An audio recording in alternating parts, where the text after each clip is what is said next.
رفت خیال.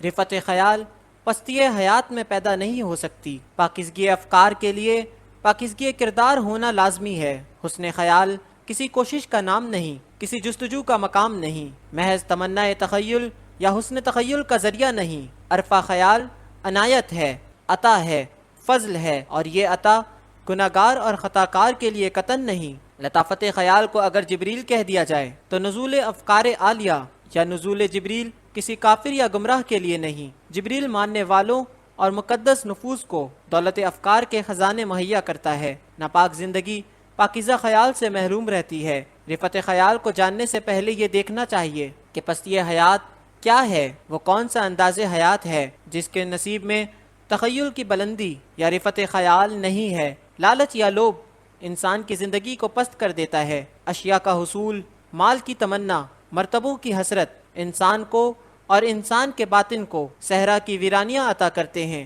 لالچ زدہ دل ہمیشہ خوف زدہ رہے گا. خوف کبھی بلند پرواز نہیں ہو سکتا. لالچ ظاہر کی زندگی پر زور دیتا ہے اور خیال باطن کا عروج ہے. لالچی انسان کے نصیب میں باطن آشنائی نہیں ہوتی. اشیاء کا حصول، اشیاء کی محبت، اشیاء کی نمائش، اشیاء کا غرور فنا کے دیس کی باتیں ہیں، اور بلند افکار یا بلندی نگاہ بقا کی بستی کے نشانات ہیں. فنا فنا ہے، بقا بقا، یعنی خیال کی بلندی بقا کی دنیا ہے، اور بقا کا سفر اس وقت تک ناممکن ہے جب تک فنا اور فنا کی محبت سے نجات حاصل نہ کر لی جائے. جب انسانوں کا گھر سامان سے بھرا ہوا ہو، دل تمناؤں سے بھرا ہوا ہو، پیٹ خوراک سے بھرا ہوا ہو، تو ایسی حالت میں ذہن کا خالی ہونا لازمی ہے. پیسہ گننے والا خیال کی بلندیوں کو کیا جانے.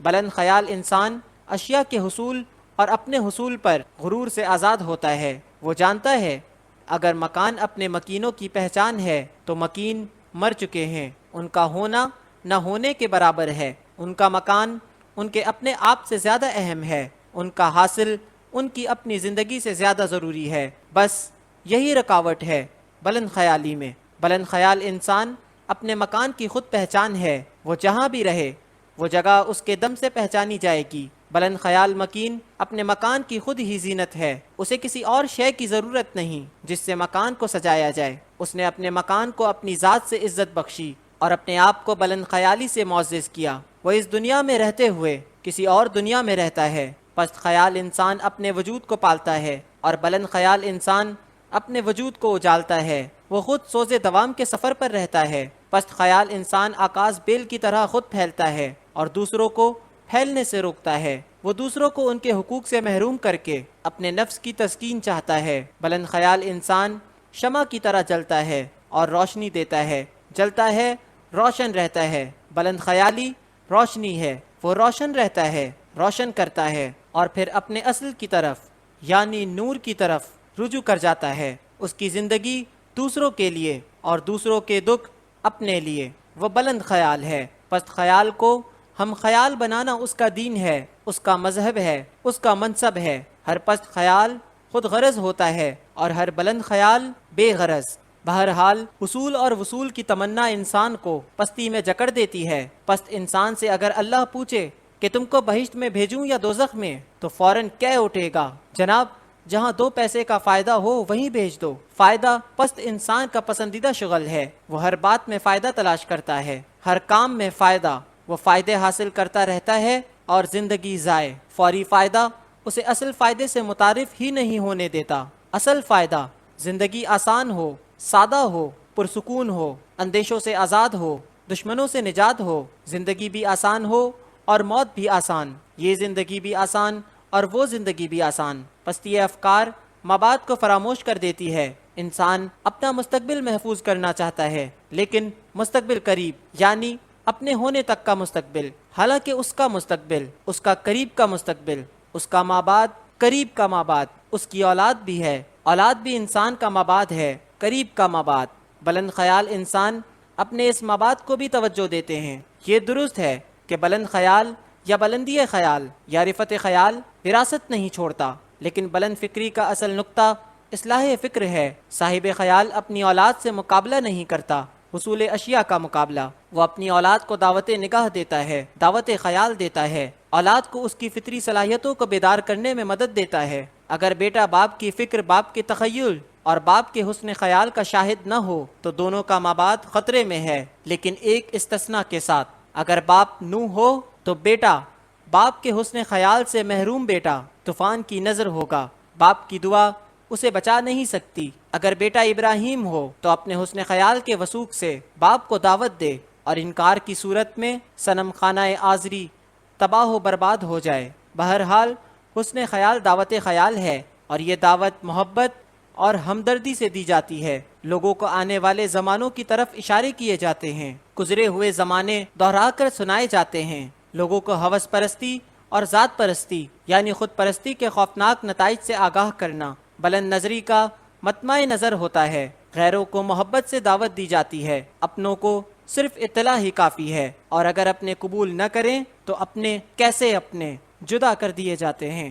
بہرحال بلند خیالی کی بات ہو رہی ہے۔ بلند خیالی کی وضاحت کیا ہے؟ وہ کیا شے ہے جسے بلند خیالی کہا جا سکتا ہے؟ کیا بلند خیالی یہ ہے کہ زمین پر بیٹھ کر آسمان کی باتیں سوچی جائیں؟ نہیں، قطعاً نہیں، بلکہ اس کے برعکس۔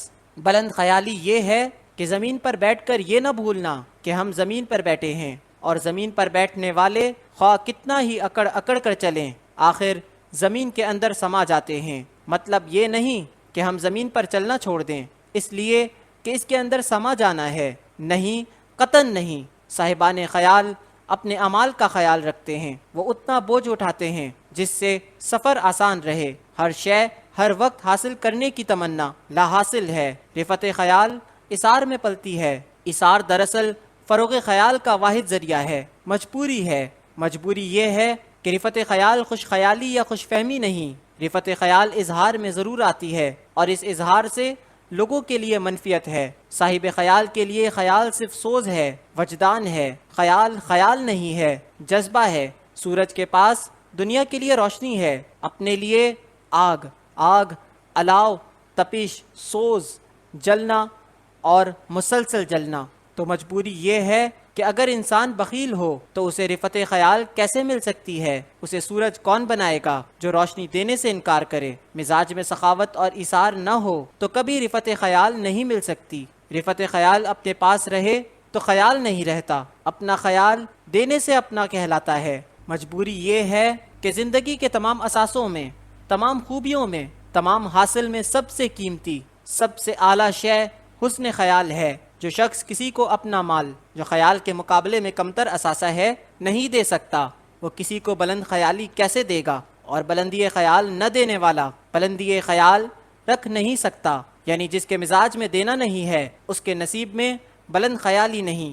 تم مال تقسیم نہیں کرتے، خیال کیسے بانٹو گے؟ یہی مجبوری ہے، اور اس کا علاج یہ ہے کہ اپنے حاصل کو تقسیم کرو، اپنے حال میں شریک کرو، اپنے آپ کو دوسروں کے لیے سمجھو، یعنی جو تم نے دیا وہ تمہاری بلندی ہے، جو تم لیتے ہو، جمع کرتے ہو، جس کا اپنی ذات تک استعمال رکھتے ہو، جس پر مغرور ہو، جس حاصل سے لوگوں کو افسردہ کرتے ہو، جس مرتبے سے انہیں ڈراتے ہو، جس علم کے ذریعے لوگوں کو پریشان کرتے ہو، سب خود غرضی ہے، سب پست خیالی ہے، کیونکہ بلند خیالی اثار ہے، روشنی دینا اور آگ میں جلنا۔ بلند خیال لوگ فطرت کے انوکھے شاہکار ہیں، ان کو الگ راز ہستی ملا، ان کو نئے معنی ملے زندگی کے، ان کو حاصل اور محرومی کے نئے رخ سے آشنائی ہوئی۔ بلند خیال کامیابی اور ناکامی کے مفہوم، حقیقی مفہوم سے آشنا ہوتے ہیں۔ ہم دیکھتے ہیں کہ کسی مقصد میں کامیاب ہونا زندگی کی کامیابی تو نہیں، گناہ میں کامیاب زندگی میں ناکامی ہے۔ ایک سخی غریب صاحب خیال ہو سکتا ہے، اور ایک بخیل امیر ہمیشہ ہمیشہ کے لیے محروم خیال۔ بہرحال رفت خیال کی تمنا ہو تو مال اور مرتبے کی آرزو سے نجات ضروری ہے۔ لذت وجود سے گریز کرنے والے رفت خیال سے آشنا کرائے جاتے ہیں۔ دوسروں کے درد کو اپنا درد سمجھنے والوں کو بلند خیال عطا کیا جاتا ہے۔ خدمت انسانیت کے مخلص جذبے کو فطرت خود خیال کے زیور سے آراستہ کرتی ہے۔ بلند خیالی انسان کا وہ حاصل ہے جو کوشش سے نہیں نصیب سے ملتا ہے۔ بلند خیال انسان خاک نشی ہو تب بھی عرش نشی ہے۔ رفت خیال چونکہ عطا ہے اس لیے صاحب خیال ہمیشہ عطا ہی کرتا ہے۔ اگر کمائی ہوتی تو ہمیشہ سنبھال کر رکھی جاتی، اگر سامان ہوتا تو سجایا جاتا، اگر مرتبہ ہوتا تو لوگوں کو ڈرایا جاتا، لیکن یہ تو عطا ہے، دینے والے کا عمل، دینے والے نے دینے کے لیے دیا، پس دینے والوں کو اور اثار کرنے والوں کو بلند خیالی اس لیے ملی کہ وہ خود چراغ کی طرح چلیں اور روشنی بانٹیں۔ بخیل مطلب پرز، طالب زر سوچتے جائیں کہ یہ سب کیا ہے، بس خیال ہی تو ہے۔ رفت خیال ہو تو کیا ہے؟ رفت خیال نعمت پروردگار ہے، زندگی میں حاصل ہونے والا اور زندگی کے بعد بھی رہنے والا سرمایہ، یہی رفت خیال ہی تو ہے۔